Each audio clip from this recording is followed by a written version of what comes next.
I'm sorry, but we have already left. While I was in the bathroom at the rest stop, I got a call from Larry. I was curious about what he wanted at such a time. When I answered the call, I heard Larry and his in-laws laughing loudly. "What's going on?" I asked. He told me something shocking. "We're going to have fun with the family. You can go back home and clean or something." I had been really looking forward to this trip because it had been a long time since our last one. Even though I had doubts about traveling with his family, I was excited to stay at a fancy inn. I can't believe he left me alone at a rest stop. Standing inside the bathroom stall, I felt deeply betrayed and shook with anger. Still, I managed to say okay quietly. It's unforgivable. Today was not only our wedding anniversary, but also my birthday, and we came on this trip for that. I'll make him regret this. My name is Linda Harrison. I'm a 36-year-old housewife. I don't have any children and live with my husband, Larry. We got married exactly 1 year ago on my birthday. Larry is romantic and has always made a big deal of our anniversaries and birthdays. Growing up, he was treated to fancy dinners, trips abroad, and cruises for his birthdays. It seems those childhood memories have stayed with him because he loves celebrating special days in a big way. Now that we're married, Larry's family is wealthy. His father is the CEO of Harrison Securities. My mother-in-law has fully embraced the wealthy lifestyle, and Larry, as the heir to the company, sometimes acts a bit spoiled. But I married him because I knew he cherished me. We met at a matchmaking agency where men from wealthy families like Larry were popular. I almost gave up on finding someone there. When I met him, I was lucky because I seemed to be his type, which led to our marriage. It might have helped that I wasn't just looking for someone rich. I had always dreamed of getting married, and I was thrilled when it happened. But I didn't know that after getting married, my life would start to get tough. A year ago, Larry and I started our married life in a one-bedroom apartment in the city. Larry wanted a bigger house, but I didn't think it was necessary since it was just the two of us. I suggested we live within our means for now, and we could always move later. Even though we were in the city, our rent was expensive at $2,300. As a housewife, this made me feel guilty. "Don't worry about it, my dad will handle it," Larry said. Although he was the heir and worked at Harrison Securities, I thought there should be some fairness with other employees. I wondered if it was really okay, but the next month, his salary went up by $800. "Your dad's amazing to be able to increase your salary just like that," I said. "It was time for a raise anyway. I won't let you face any hardships, Linda. Count on me," Larry replied. Even though Larry relied on his father's influence for money, I felt thankful for the raise and didn't argue. "By the way, I'm having dinner with my parents tonight," he added suddenly. "Is it like a business dinner?" "No, just a family dinner. I think I'll be back by 12. Take care." I was surprised. Even after marrying me, Larry casually mentioned having dinner with his parents on a regular evening. Caught off guard, I watched him say he should get going and then leave the house. Dinner on a weekday. Well, today is Friday after all. I hadn't heard about Larry planning to have dinner with his in-laws. Usually, as his wife, I'd be invited too. Not that I wanted a free meal, but it's important to build a good relationship with one's in-laws. I couldn't understand Larry's actions and started feeling unsure about our married life. After that dinner incident, Larry often went to his parents' house for reasons like, "It's my cousin's birthday," or "Mom asked me to come over." As a first-time bride, I just agreed, thinking this was normal. But when I had dinner with a friend one day and Larry was absent, she was surprised. "He goes home that often and leaves you alone for a cousin's birthday." "That's crazy," she said. She had been married for 6 years and knew more about married life than I did. Realizing that her reaction was normal, I felt embarrassed. "You're right, it's weird, but Larry says it's normal." "Seriously, don't take this the wrong way, but hasn't he really grown up yet?" she commented. Her words made me think. It's unusual for a 38-year-old, even one set to take over his dad's business, to prioritize family matters so much after getting married. I regretted not seeing Larry's true nature before marrying him. Returning home after dinner with my friend, I felt sad. "I'm home, Linda. Where have you been? Isn't it normal for a wife to cook dinner and wait for her husband, Mrs. Harrison?" To my surprise, my mother-in-law was in the living room. Larry was out, maybe at a convenience store.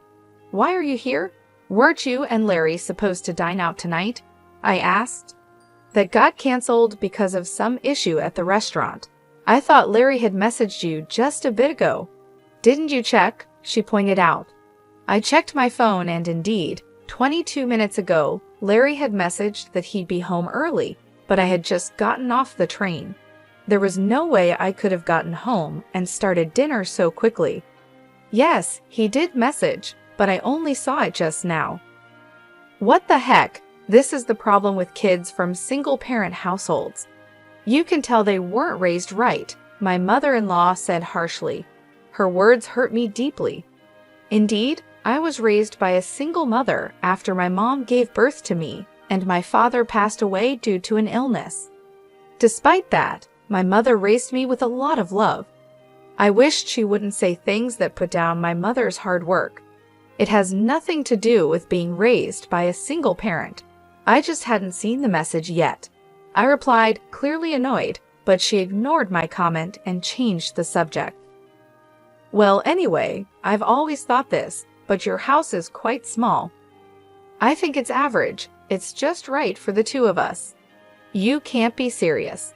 I feel sorry for Larry living in such a cramped space.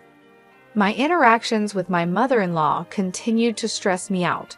Both my mother-in-law and father-in-law, maybe because they are wealthy, often seem to look down on others. That's why I never got along with them. Realizing that further conversation was pointless, I silently started to make dinner. Ignoring me, she turned on the TV. From that day, she started coming over unexpectedly more often, and even my father-in-law came a few times.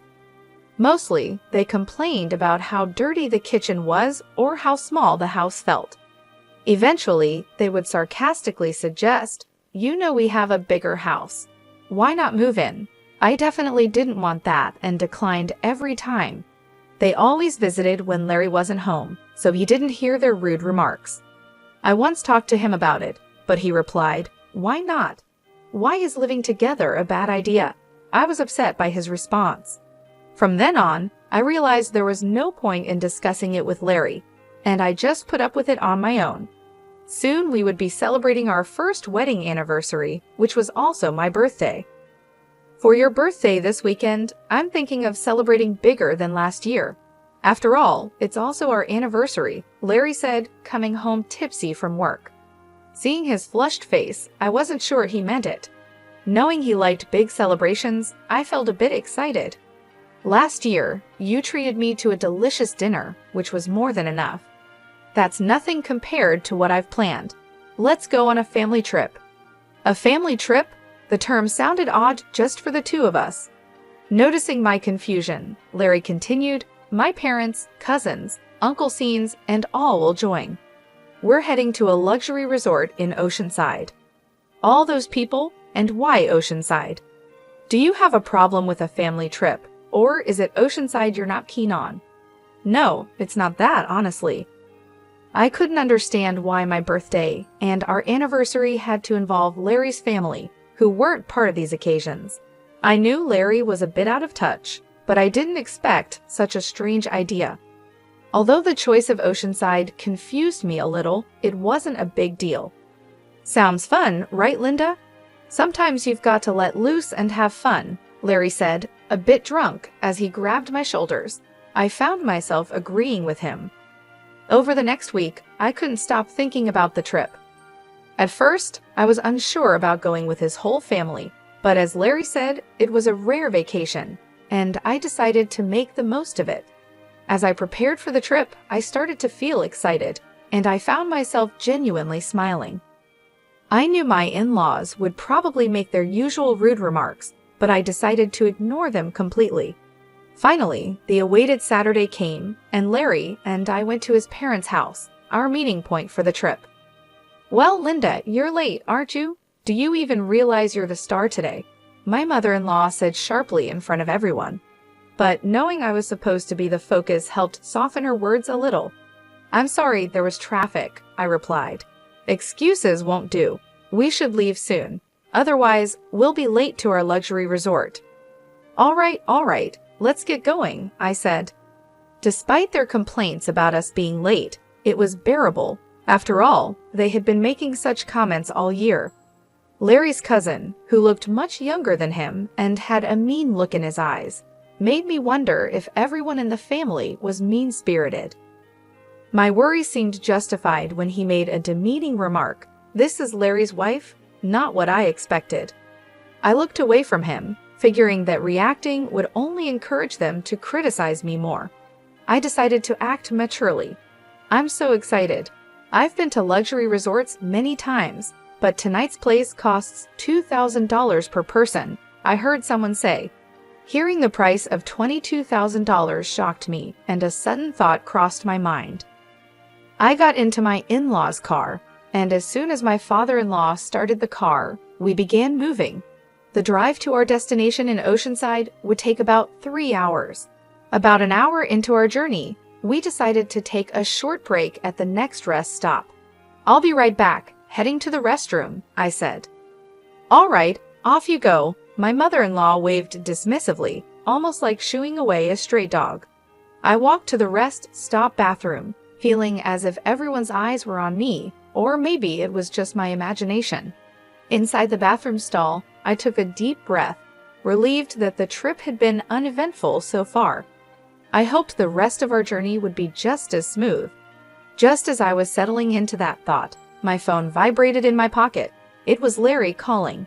Expecting him to ask me to pick something up, I answered casually, "I'm still in the restroom, Larry."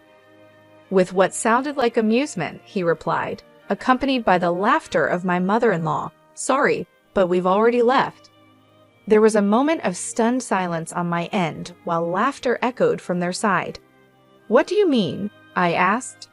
Larry replied, "We're going to have fun with our family. You should just go home and clean, Linda dear. Today's trip is just for the Harrison family. It's a pity, but you'll have to stay behind. Goodbye." I was stunned. I had been looking forward to this trip for a long time. Having his family join us was a bit concerning, but I was excited about staying at a luxury hotel. And now they had left me alone at the rest area. I was shaking inside the restroom stall, feeling completely betrayed. Trying to keep my anger in check, I simply replied with a quiet "okay." This was unforgivable. Today was both our wedding anniversary and my birthday, and they had brought me on this trip. I was determined to make them regret this. After leaving the restroom, I called someone. The person on the other end was shocked and shared some surprising news. "Really?" I asked. "Yes," they answered. Then they promised to come and pick me up. Being left alone at the rest area like this was unbearable. I prayed for a quick rescue. An hour later, my Uncle Scene arrived in his car to pick me up. "I'm so sorry to trouble you like this," I said. "It's okay, it's quite an unfortunate situation," he replied. "Yes, they're headed to a luxury hotel in Oceanside," I mentioned. My Uncle Scene thought for a moment, then seemed to realize something. "I think that's the case," I replied. "I'm really sorry, but can you please take me there? I'll take the train back." "Got it. The drive there is nice anyway," my Uncle Scene agreed happily. About an hour later, we arrived in Oceanside. Larry and the others had come here before us. In front of us was a luxurious inn with a grand gate, a well-known high-end hotel, the only luxury accommodation I knew of that costs $2,000 a night. At the reception, I was told, "Dinner starts at 6:00 p.m. Please follow me." The person who greeted me with a smile was my mother. "Linda, it's been a while," she said. Dressed in an elegant outfit and smiling gracefully in a way that might seem formal to others, it was unmistakably my mother. This inn has been run by my mother's family for many years, and she currently holds the position of the innkeeper. After becoming a single mother, she began working at this inn. So to me, This place feels like home. I had called my mother from the rest area and was surprised to learn that there was a reservation today from Harrison Securities. I suspected they were going to a luxury hotel in Oceanside, but I never imagined they would be coming to the inn my mother runs. Of course, the family doesn't know that my mother manages this inn. What a terrible story, Linda. You can't just let this slide, my mom said. Yeah, I know. That's why I came here, I replied. Let's get you changed over here, she suggested as I prepared to greet them at the dinner table. An hour later, at 7:00 p.m., my in-law family gathered for dinner. I stayed in the next room to remain unnoticed, slightly opening the door to observe inside. The spa was amazing. I'd want to come here every day if I could. If it were closer, we could indeed come every day, one of them said. At the very least, if you become the CEO, we could afford to come here anytime, another added. Really, I'm looking forward to that. I mean, the subordinates handle all the work anyway. I want to become a CEO soon too, Larry added, thinking they were just among themselves, making some rather crude remarks. But when my mother appeared from the other side of the door and greeted them, the room went silent. Today, I will be in charge of serving you. Please let me know if you need anything, my mom said, bowing with perfect grace. There was a tangible tension among the family. However, when the food was served, they resumed their inappropriate discussions. Both my mother and I did nothing, simply watching as the plates emptied before them. It's great that we all could come. We got rid of the bothersome daughter-in-law, and the food is delicious. Perfect, one remarked. If you say that, she might get angry, you know, another cautioned. It's fine, she's not really one of us. To be honest, she never was.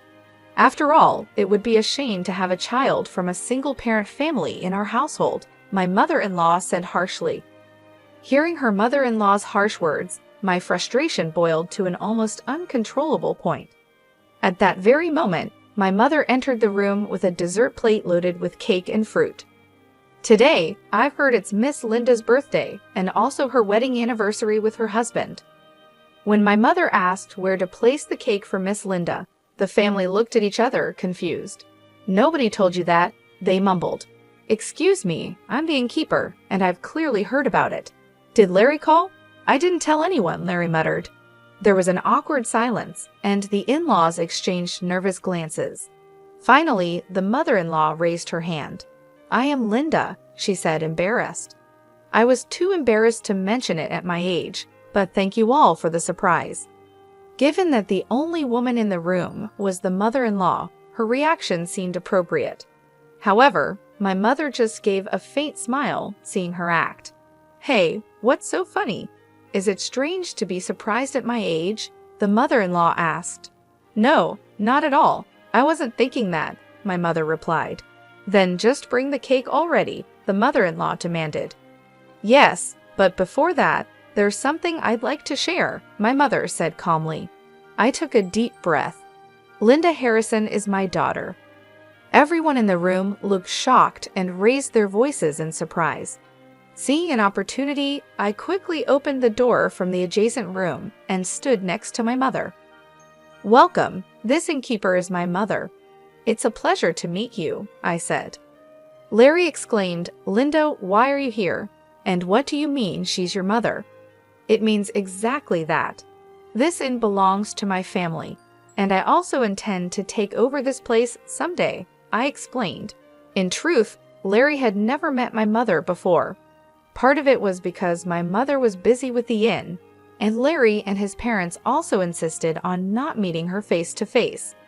Larry had called me for our wedding introduction, but he never met her in person. I showed my mother a picture of Larry and explained who he was. It was an unconventional introduction, but I believed my mother had accepted him. From your earlier conversations, could you please refrain from mocking and belittling my mother for being a single parent? I asked. We just stated the facts, they replied. What's with the sudden drama? What grudge do you have against us? They continued. Neither Larry nor his mother nor anyone else seemed to realize the extent of the disrespect they had shown me. I was exasperated. I let out all the anger I had been holding back. If I have any grudges, it starts with you, Larry. I thought you were a good person when we got married, but it turns out you're too attached to your mom. You married me, so you should put me first, right? Don't team up with your parents to make fun of me. Larry was speechless, unable to argue against my points. My mother listened quietly to my outburst. Turning to my in-laws, I asked, "Why do you treat me this way? If I'm such a nuisance, I can leave the Harrison family right now." "You'll become a lonely, poor single woman, yeah? Are you sure about being alone?" Both the mother-in-law and Larry sneered. Looking between my mother and me, I stared back firmly. "It's okay, actually. I'm pregnant, so I won't be lonely. And if I inherit this I won't have any financial worries." The truth was, I found out I was pregnant last week and hadn't told Larry yet. Only my mother knew, which is why she wasn't surprised. "A child? What are you talking about? I haven't heard about this," Larry said, confused. "Wait, Linda, if that's the case, it changes things. You should have told us sooner." Upon learning I was pregnant, the family immediately changed their attitude. I couldn't stand their unreliable and unreasonable behavior any longer and shouted again, "No, my decision is final. Let's proceed with the divorce through lawyers. I will live happily with my child and my mother." Saying this, I opened the door to the hall they were in and left. The door slammed shut loudly. "I'm done with this. My child will be happier without that family." Whether they tried to change my mind or not, I received over 45 calls a day from Larry and his parents. Eventually, I blocked all their numbers. A few days later, I received a letter from Larry informing me of our official divorce. The letter expressed his regret and pleaded for me to return, but I ignored it and tore it up. I thought he might neglect our child just like he prioritized his parents over me, and I absolutely didn't want that. Being alone and lonely will be your fate, not mine, I thought. He should enjoy his bachelor life. Currently, I am nurturing my child in my womb and discussing future plans with my mother. Once the child is born and grows a bit, I plan to send them to daycare and join the inn's business. The path to becoming the next innkeeper is long, but I'm determined to work hard to raise my child properly.